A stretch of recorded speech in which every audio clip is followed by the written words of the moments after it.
For a simple cocktail that highlights the whiskey you're using, you need to try this cocktail right here, a Benedictine Old Fashioned. Let me show you how to make it.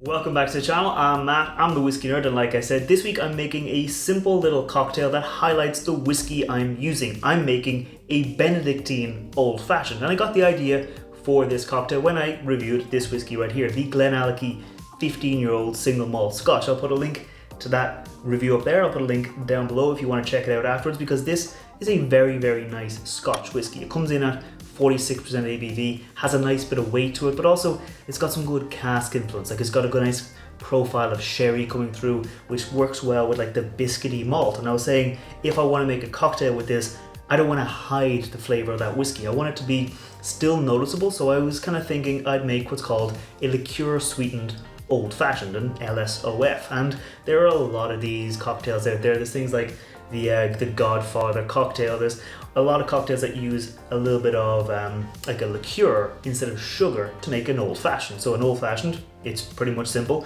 It's just whiskey, a bit of sugar, and some bitters that comes through. But for a liqueur sweetened, instead of sugar, you use a liqueur. And for this one right here, we're using this liqueur here, the Benedictine liqueur. This, despite the name, despite the fact that it has the motto of the Benedictine monks, the Deo Optimo Maximo, on it, which means, I think, to God Most High, this was actually not made by the Benedictine monks. It's meant to kind of pretend as if it is. It was made by a French kind of aristocrat at a palace in France, near, I think, to the Benedictine monastery, that kind of area, but not actually by Benedictine monks. But it has their logo, and it is one of those classic French liqueurs. It has, I think, like over 20 different spices, herbs, roots, and things in it, and has this really nice, like, almost honeyed sweetness, but a bit of floral character, and a really nice kind of flavour coming through. And I think that works really well with this malt here, because it has, again, that sweetness, but a little bit of like a herbal character coming through, and that works well with this whiskey here. For my old fashions, what I typically go in for is 1 dash of orange bitters and 2 dashes of Angostura bitters, because for me that just, it comes out as a nice flavour. But for this cocktail here, because the Benedictine liqueur has a lot of herbal notes, has a lot of herbal characters, what instead I do is 2 dashes of Angostura orange bitters and 1 dash of Angostura regular bitters, because otherwise that kind of herbal character, that herbal feel kind of overpowers the cocktail a little bit, in my opinion. But that's enough talking about the cocktail. I think it's time we make it. It is going to be a stirred drink, so we're going to get our mixing glass and we're going to pop a nice rock of ice into there before we measure out our ingredients. For me, for an old fashioned, I always prefer going in with 2 ounces or 60ml of my whiskey. So I'm going to go in with 2 ounces of my Glenallachie 15-year-old single malt Scotch. Like I said, it has a really nice full flavour with a lot of sherry influence, and it just comes out, I think, as a really, really nice whiskey. And I think it delivers really well into cocktails like this old fashioned, where you want the flavour of that whiskey to come through. So that there is 60ml or 2 ounces of our whiskey. And now we're going to go in with our liqueur. So I've seen people online, they talk about with Benedictine, it's a bit too sweet, so they might go in with, like, typically with a liqueur sweetened old fashioned, you go in with kind of, with every 4 parts of whiskey, you go 1 part of a liqueur. People say for this one, maybe for every 8 parts of your whiskey, you go in with 1 part of liqueur. For me, 1 to 6. So I'm going to go in with 10ml of this, about 2 bar spoons, or just use something like this where I have that 10ml pour, because I think it is really sweet and it is quite herbal, so I don't want it to dominate the cocktail, but I do want to add a little bit of sweetness to help keep that cocktail nice and flavorful and actually get that Benedictine influence into the final recipe. And then, like I said, I'm going to go in with my bitters. Like I said earlier, I'm going to go in with 2 dashes of my Angostura orange bitters before going in with 1 dash of my regular old Angostura bitters into there. For me, they're like the salt and pepper when it comes to old fashions. They're things you always need because they just add a really nice balance to the cocktail. Now, I'm going to stir it down for 30 seconds to get it nice and cold.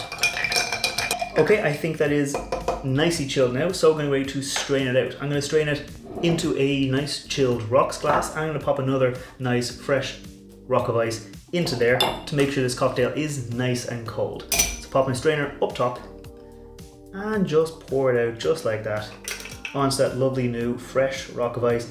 And that's going to keep our cocktail nice and cold, but also give us a really nice presentation. For a garnish, you could go in with an orange peel, you could go in with a couple of things. For me, I'm gonna go in a little dehydrated slice of orange, just in there on the side. And that right there is how I make a Benedictine Old Fashioned. Now real quick, before I taste this cocktail, if you're new here, scroll down, hit that thumbs up button, hit that subscribe button. I put out whiskey reviews like the review of that Glenallachie 15-year-old single malt scotch every Wednesday, and I put out cocktail recipes like this, featuring whiskey every Friday. So if you want to see those, make sure you hit the subscribe button. But right now, let's taste this cocktail.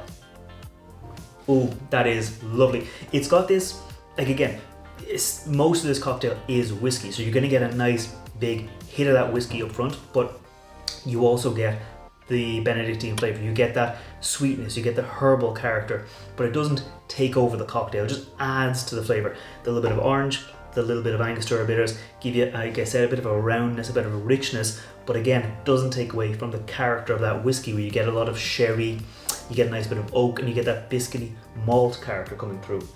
Yeah, it's just, like I said up front, simple little cocktail, full of flavor, really does highlight the whiskey you're using. If you ever want to try out a whiskey and a cocktail, something simple, I always say a liqueur sweetened old fashioned, where you get something like a Godfather, where you get something like a rusty nail, where you can get the character of the whiskey through into the cocktail. I always think that's a really good thing, because a whiskey like this, I wouldn't want to hide it in something like a whiskey sour or something where, you know, the other flavors, the citrus that can take over. But here, it's a core ingredient. It's not just adding alcohol to the cocktail, it adds its own flavor, and I think that's really good to use in liqueur sweetened old fashions. But if you have your own perfect recipe for an LSOF or a liqueur sweetened old fashioned, let me know down below. If you've got other ways to use the Benedictine liqueur, let me know down below in the comments, because I'm always looking to experiment with new cocktails. But right now, I'm going to keep on enjoying this cocktail, and I'll see you next time. Sláinte.